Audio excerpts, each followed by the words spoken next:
Oh,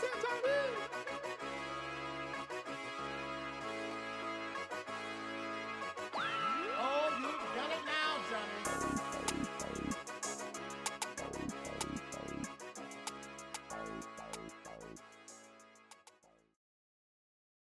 Welcome to the breakdown with Jayden Daniels, where we'll discuss all of your NFL and NBA news. Tap in if you want to get to the breakdown. Welcome to the breakdown with Jayden Daniels. I'm Jay. And I'm L. Today, you guys, we're going to talk about the NFC East. Oh, yeah. That NFC East. Let's go. Yeah, but before we get started, how's your week, yo? Long. Very long. Should have been short, but it was very long. Yeah, it's been a long week for me, too. My daughter had doctor's appointments this whole week, so been taking her to those. So just been busy with that. But today's a chill day, so I'm excited about that. Ready to talk about the NFC East. Let's go, fam. Let's hop to it. All right, so first team we're going to discuss is the New York Giants. And the first question I have is who would be the starter week one at quarterback? Russell Wilson would definitely be the starter. James Winston is definitely going to be the backup. And Jackson Dart is definitely going to be number 3. Maybe the one because they did it in pecking order. They don't want to. They don't want. They did it in the experience order. One had Super Bowl. One had the most tenure in the league. Two have the most tenure, and one is just getting there. And they don't want to add, all that pressure on him, on Jackson Dart like that. Yeah. Yeah, I think Russell Wilson's gonna be the starter too. That's why they added him and Jameis Winston. So that'll be double covered at the quarterback position with veterans.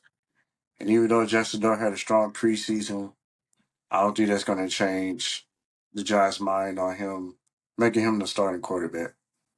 Mm-hmm.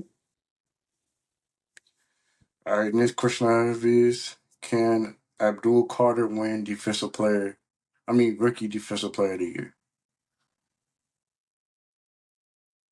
Yeah, yeah. I mean, I know he's had a decent start of preseason, but we gotta see how he stacks up with everybody else. Can he do it? Yes. Will he? That is determined to see. Yeah, I think he has a strong shot at winning it because the Giants have a strong defensive front with with Dexter Lawrence and Brian Burns and then Kayvon Thibodeau. They have a solid defensive front and they're gonna have their opportunities to get after the quarterback. And I think Carter's gonna have a big year. I think he's gonna be a big part of that. Yeah, he definitely should. Oh, he should. He definitely should. Especially with all the other additional help that he has. Yeah. All right, that's it for the Giants. I have over and under for the Giants, and then we can move on to the next team. But do you have over under 1,000 receiving yards for Malik Neighbors? Over. I have over. I think with the right quarterback, he's going to ball out. He did well last season, but I think with Russell Wilson throwing the ball, he's going to have a much better season. Yeah, I'll say he'll get over. Uh, he had 1,200 yards last season, so I think he may reach that again, or maybe a little bit more. But he does have a better quarterback in Russell Wilson throwing him the ball, and And yeah, I like Russell Wilson as his quarterback. And I think he's gonna put up big numbers. I agree. He definitely should. All right, we're going to move over to the Washington Commanders now. First question I have about the Commanders is: will Jayden Daniels have a sophomore slump? He hopefully he does not, but with the way that everything's going, I think he will. Especially with the scary Terry situation and they're not having that contract resolved yet. It looks like it. Even though they should have been paid him. Yeah, I think he's gonna have a sophomore slump. And it's okay. It just history is proving that most quarterbacks they have sophomore slumps. And Washington Commanders they don't have a lot of weapons for him offensively, so it's kind of like surprising to me that they haven't signed Terry yet because they don't have much options outside of him. Yeah, I know they got Debo Samuel, but to me he's more of a running back. His skill set than a wide receiver. So if we Yeah, going in the season, if you're going in the season depending on Debo Samuel as your number one receiver, the thing's not going to be great for your offense. I agree. He definitely has a combo guard situation going on with Debo because you can put him either at wide receiver or running back, and it's a double whammy. But when you think about it, it's more hurtful than helpful because he's older, so you're not gonna get that much usage out of him. Yeah. All right. Speaking of Terry McLaurin, will the Commanders pay him? They better if they know what's good for him. They better pay him.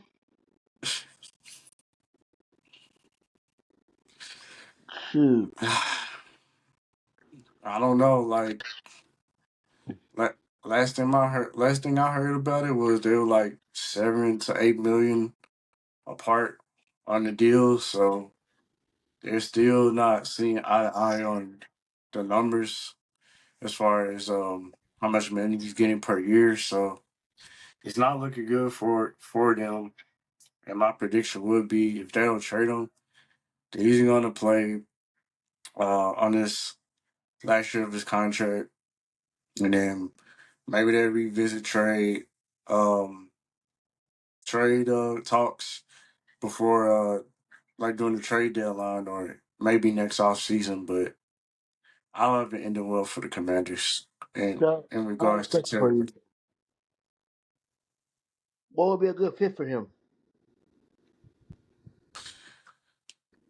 I really like the Chargers. I think that would be a good fit for him. Maybe even Buffalo.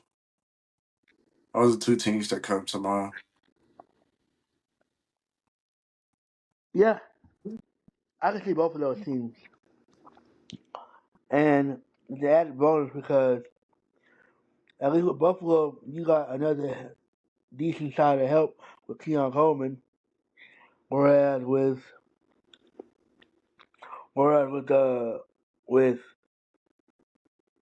Chargers, you got Lab McConkey, but there's not much he can do. You know what I mean? And Keenan Allen's back, but he's only there for like a year. Yeah,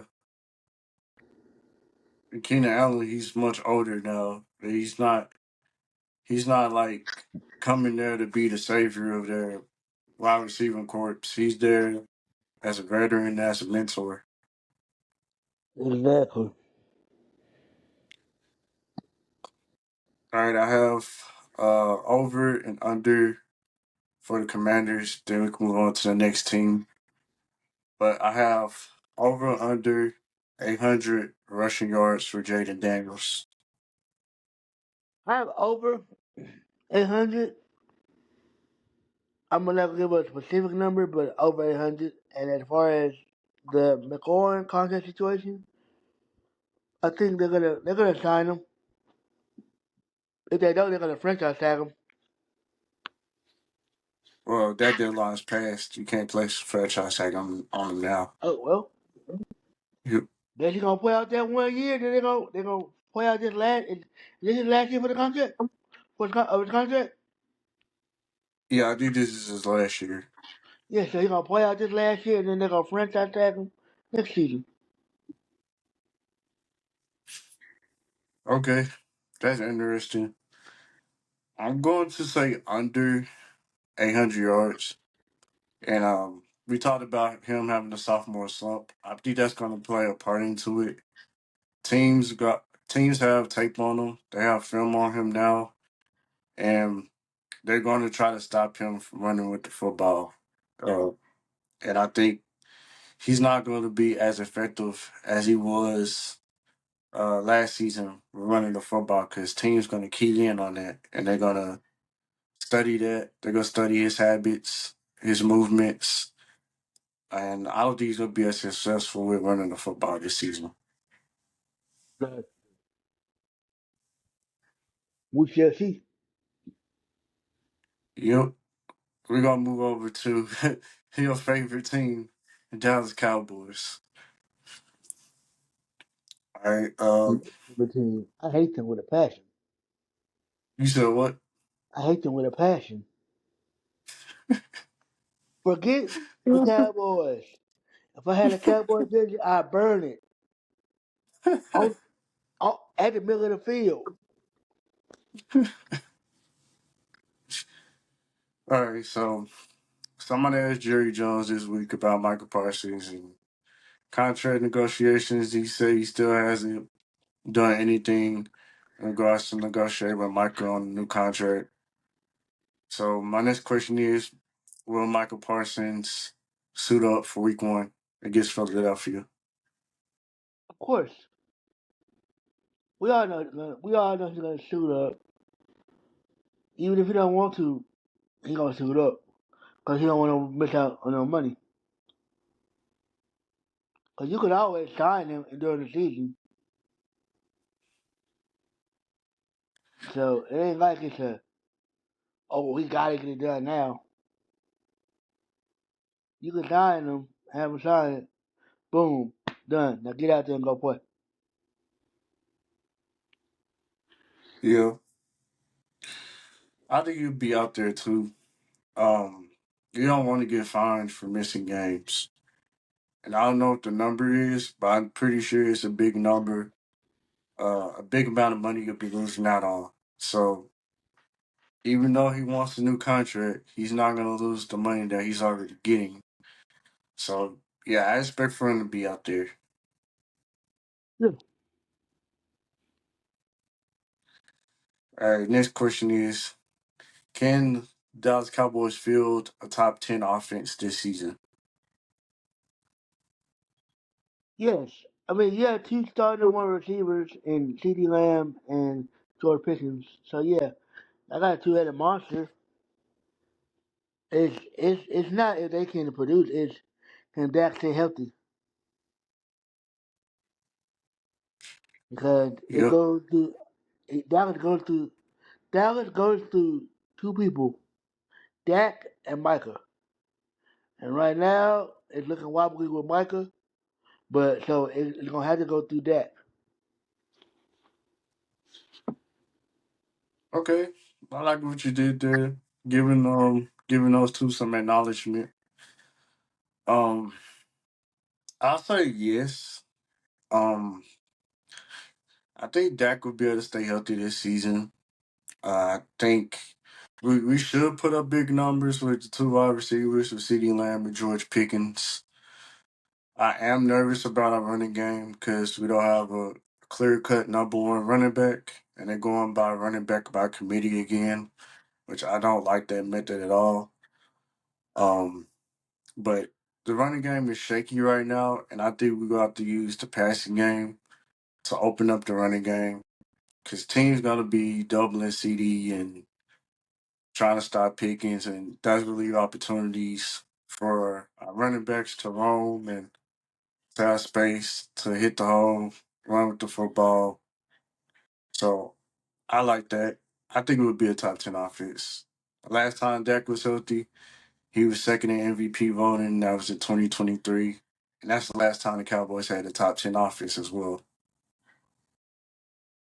That's crazy. Yep. All right, I have over and under for the Cowboys. Over and under 1,200 receiving yards for CeeDee Lamb. Over. Easily. Easily over. For one, he's gonna be the first one to get the ball. So now if you can't double cover him, now you can't double cover him, it's gonna be even worse. Cause now you gotta go one on one. Oh, you got George Pickens on the other side, so now you gotta go one on one. So and he can beat one on one coverage.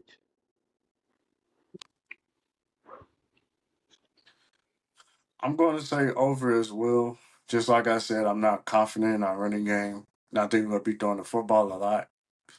And just by watching training camp and what they've been doing in preseason, even though play calling has been vanilla, it's preseason, but still they giving off the impression that they're going to throw the football. They're going to be a passing team that's going to open up the run game. So I think CeeDee Lamb is going to go off. And I think he'll get close to the numbers he posted in 2023 when he had 1,700 yards and 135 catches and 12 touchdowns. I think he's going to hit around close to those numbers. And we could start talking about CeeDee Lamb as Offensive Player of the Year, those type of numbers. Yeah, he should have been in that conversation, but you know, hey, it is what it is. Yeah. They be sleeping on my boy. All right, Yeah, we're going to move over to, you said what? I would agree with you. Oh, yeah. We're going to move over to the defending Super Bowl champions, Philadelphia Eagles. Wait, wait, Uh, wait. You okay? You didn't sound all that yeah, hype about saying it. You sounded what am I going that. what am I going to be hyped for? I'm a Cowboys fan. I Let me really tell you want us something. to beat them opening night, but that don't look like it's going to happen if we don't have Micah. Yeah, yeah. Well, we already knew that was gonna happen. He trying to go to Philly anyways.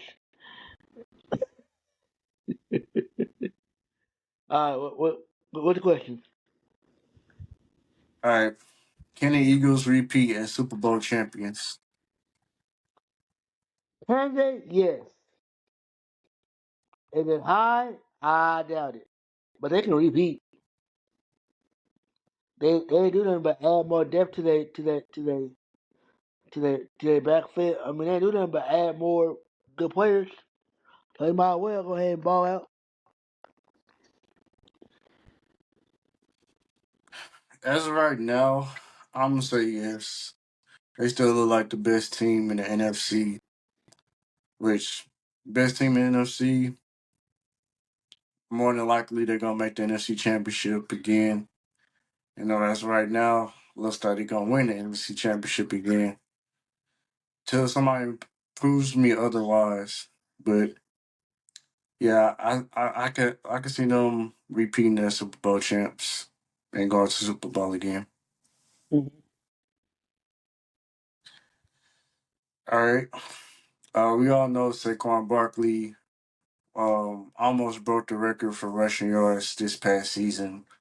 Rushing for 2,000 yards.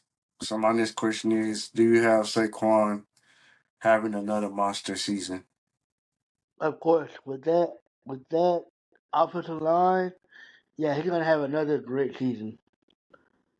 I don't know if he's gonna be able to touch what he did last season, but he's gonna have a great season this year. Plus, he just came off a championship, so he's gonna wanna bounce back and get another one. Yeah. Um, I can see him having another monster season. He's probably not going to get to. 2,000 yards or close to that, but he's gonna have a big season because their Oh yeah. offense runs through him. So So I have a question for you. yeah, I know it's early, but will you have him in the Hall? You think he's going to the Hall of Fame? you know that man, that's a good question right there. I mean, he has the Super Bowl ring, and I think anytime a player gets a ring, that automatically it doesn't vault them into the Hall of Fame, but it puts their name in the hat. Mm-hmm. But I say if he keeps playing like how he is now, um, then yeah, he could be Hall of Famer. I ain't gonna say he's a Hall of Famer right now, but Good. he has had impressive seasons, except for the ones where he didn't really play full seasons in. And he was on the Giants too. The Giants had horrible offensive lines, and he was making things work behind those horrible offensive lines. But now he has a good offensive line. So Yeah. yeah, I would say he's a Hall of Famer, but I think he can be one. Yeah, I agree. I think so too. He can definitely get up there and get in there. All right, over and under for the Eagles. Over 1,300 receiving yards for AJ Brown. Yeah. Yeah. Same thing as what's going on with Dallas. You got two great receivers. So pick your poison. You want Smitty to get you, or you want AJ to get you?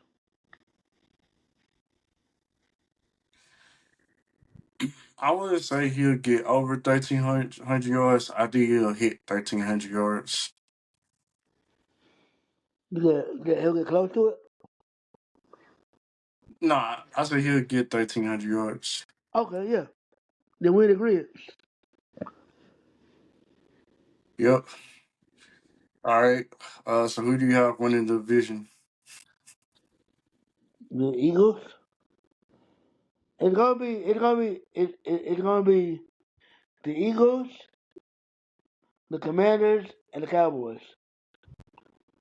That's your three-headed division monster. Now it's iffy. It's really between the Commanders and the Eagles, but I'm leaning more towards the Eagles because they seem to have more of the healthier roster and not a lot of roster uh surprises going on. Like everybody's happy, ain't no contract disputes, so I would go with the Eagles. Yeah. Um, I'm gonna have to. Yeah, I'm gonna go with the Eagles too. Cowboys, they got too many holes in the whole market situation, and that's a distraction. And like I said, running backs, not confident in those. I am confident in our passing offense and that Prescott if he's healthy, but question marks on defense and the running back situation. I want to put Dallas second in the division, but until they show me that there are improvements in those areas, I gotta put them third in the division. And the Commanders second because they did make some improvements. They did sign Von Miller, so they got a pass rusher, even though he's older. Um, they still have Deron Payne on the defensive line, Bobby Wagner, linebacker. They have some pieces on defense, but right now, Eagles number one, Commanders number two, Cowboys number three, and Giants number four. Yeah, basically, that's how it goes. Watch how it end up. That's how it's gonna end up. Yep. Is there anything else you want to add? Thank you for the continued support that y'all have shown us. Remember, check out About the Grown Folks every Wednesday. And again, if you like to read and you haven't read a good book, check out the Delgado series. It is a fantastic series. Yeah, that's a good book. My wife has me reading that book as well. So y'all should check that out and check out their Facebook page. But like I said, I appreciate y'all with the support. Continue to support us on all our social media accounts: TikTok, Facebook, Instagram, Twitter, and we're gonna keep dropping this fire content. We almost season's almost here, a couple of weeks away. Still got preseason going on. Second week of preseason. So excited about that. Fantasy football starting for all my fantasy football leaguers. Most leagues start next week, so I'm excited about that as well. Gonna be a part of two fantasy leagues this year. So we appreciate y'all, and we'll see y'all in the next one. Bye.